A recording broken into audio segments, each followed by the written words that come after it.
As the Wolfman, Larry kills a gravedigger and terrorizes the village at night.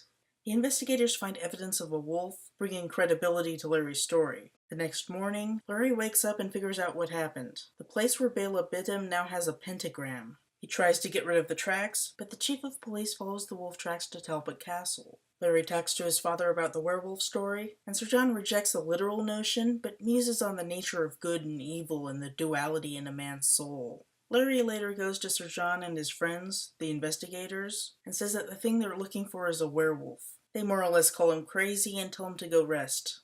That night, Larry the Wolfman goes on a stroll. He steps in a bear trap and struggles a bit before passing out. Maleva shows up and says a spell to make him human again.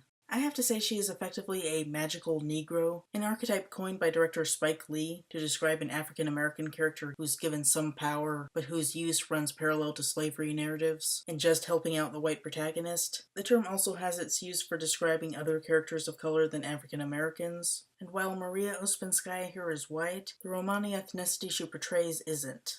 As hunters approach them, Larry gets free. He pretends he's just another hunter. They get suspicious, but not enough to pursue him. Who was that? Larry Talbot.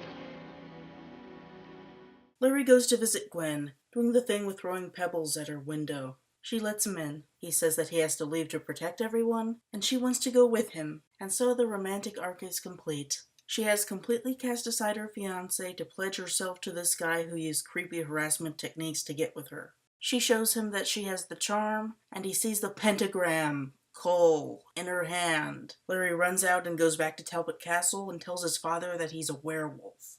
Look. The pentagram. That scar could be made by most any animal. Really? Many animals have teeth made of kindergarten hole punchers? Sir John decides that Maleva told Larry a werewolf story and created a delusion in his mind. He ties Larry to a chair to prove that he won't be able to turn into a wolf and leave.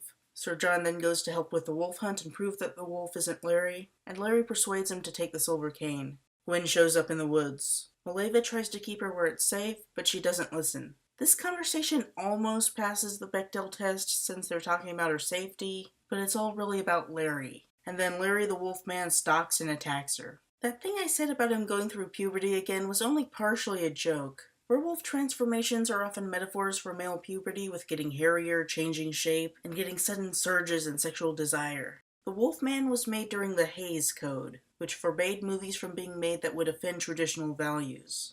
So you don't see literal sexuality from our Wolfman, but his murderous intent toward Gwen is an expression of violent male sexuality. Before second-wave feminism really shook things up in the 1970s, America had much more of a rape culture, accepting the urge to commit rape as part of a healthy male sexuality. This can be seen in Star Trek: The Original Series, Season 1, Episode 5, The Enemy Within, a classic episode featuring Captain Kirk being split into two people. One side good and as a consequence passive, the other side evil and as a consequence assertive. Evil Kirk tries to rape Janice Rand in a scene to demonstrate the threat he poses, but it's suggested that this evil is a part of what makes the whole Kirk an effective captain. The desire to commit rape is just part of his assertiveness. That's how people view masculinity without feminism to say that men can be better than that. Like with Captain Kirk, Sir John describes the werewolf as representing the duality of good and evil in a man's soul. So we are also to infer that Larry the Wolfman's rape metaphor killer instinct is part of a man's soul. The rapey killer Wolfman is sexist, and it harms women and men alike. Sir John shows up and distracts Larry before he kills her. Caught by surprise, Sir John uses the silver cane to beat him to death. Maleva shows up and gives Larry the same goodbye as she gave Bela, and he turns human. Sir John sees the truth. Gwen wakes up and cries when she sees him, now back with Frank. The end. Until Frankenstein meets the Wolfman, House of Frankenstein, House of Dracula, and the classic Abbott and Costello meet Frankenstein. Universal Studios couldn't let a cash cow like Larry Talbot die forever, so they bring him back and send him on a quest to die forever. I like to think that Kurt Siodmak just wanted him to die, hence sending him on a suicide quest throughout a series of stupid sequels. There's no hope for me to die. The second sequel, House of Frankenstein, introduces the idea that Larry must be killed with a silver bullet fired by one who loves him, so he gets his Romani love interest Ilonka to prep a gun, but she can't bear to pull the trigger when he's vulnerable, and she ends up having to shoot him in the midst of an attack, and they die together.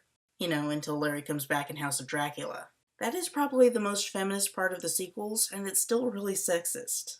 And then in 2010, The Wolfman got a remake, whose title had the space between wolf and man removed, making it sound like a person's name, The Wolfman. The Wolfman is a relatively decent supernatural period flick. If it was released just as a standard werewolf film, I think it would have gotten a decent reception, but the fact that they attached it to the Wolfman name made everyone hate it. From a feminist perspective, The Wolfman is considerably better than the original. The Gwen character has far more agency. She appears attracted to Lawrence, Larry's called Lawrence in the remake, just because he's a nice guy, not any stupid macho assertiveness, and she is respected as a character in her own right. The ending of The Wolfman is an homage to House of Frankenstein, but it's done far more respectfully than the original. Gwen decides she'll find the cure for Lawrence's condition, and she researches it. Her research leads her to Maleva, who passes the Bechdel test with Gwen and tells her that she needs to kill Lawrence with a silver bullet. Lawrence just so happens to be in possession of a gun loaded with silver for some stupid subplot about Sir John being an evil werewolf. Gwen ends up facing Lawrence the Wolfman, and she picks up Chekhov's gun while running from him. Lawrence the Wolfman chases her down, and she manages to briefly get through to him and get him to stop on his own, but it's only temporary, and she ends up shooting him to save herself. He turns human and says goodbye as he dies. It's very needy and chip. In some ways, the Wolfman is far more feminist than Jennifer's Body. There's none of that sexualization and all the nasty things catty teenagers say. While it's perhaps unworthy of recreating the Wolfman in terms of pure entertainment value, the reinterpretation incorporates modern feminist sentiment and gets a thumbs up on my end. The Wolfman is a treasured film of classic horror appreciated by a predominantly male audience all across America. A lot of people grew up loving the Wolfman and even made films inspired by it.